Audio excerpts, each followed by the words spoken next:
Մարզիկի ծննդյան օրվա կապակցությամբ այցելել էին բազմաթիվ հյուրեր, տոնական մթնոլորտ էր թևածում։ Մայրաքաղաքից և հանրապետության այլ վայրերից Գյումրի ժամանած մտավորականները հիացած էին տուն թանգարանով։ Մի քանի տարի առաջ դերասանի թոռնուհին թանգարանին է փոխանցել պապիկի իրերը, հարստացնելով ցուցանմուշները։ Ասում են, մեծերը չեն մահանում, նրանք առժամանակ լքում են մեզ։ Մհեր Մկրտչյանը մեկն է այդ մեծություններից, ով ապրել է տիեզերական չափման մեջ ու շարունակում է ապրել։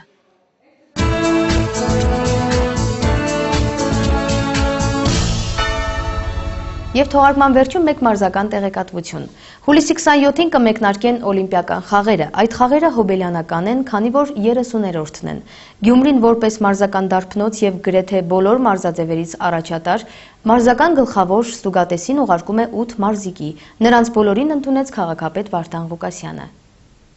Այն, որ մեծ հույսեր կան գյումրեցի մարզիկներից, փաստում են ոչ միայն ոլորտի մասնագետները, այլև մեր համաքաղաքացիները, ովքեր կարծես սովորել են գյումրեցի մարզիկների հաղթանակները տոնել։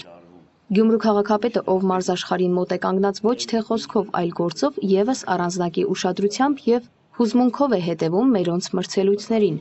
Գյումրին օլիմպիական խաղերին ճանապարհում է 8 մարզիկի, 4 ծանրամարտիկի, 2 թեթև ատլետի և 1 հունահռոմեական ըմբշամարտիկի և 1 դյուդոիստի։ Ողջունելով մարզիկներին քաղաքապետը հույս հայտնեց, որ ինչպես միշտ այս անգամ ևս մեր դյուցազունները վառ և դիտարժան պայքար կտանեն։ Ու իհարկե առանձնակի սպասելիքներ կան ծանրամարտիկներից։ Վարդան Ղուկասյանի կողմից, ով ի դեպ Շիրակի մարզի ծանրամարտի շախմատի ֆեդերացիաների նախագահն է, բոլոր 8 մարզիկներին և 2 մարզիչներին գումարներ հանձնվեցին և հնչեց մաղթանք գերազանց արդյունքներով վերադառնալ հայրաքաղաք Գյումրի։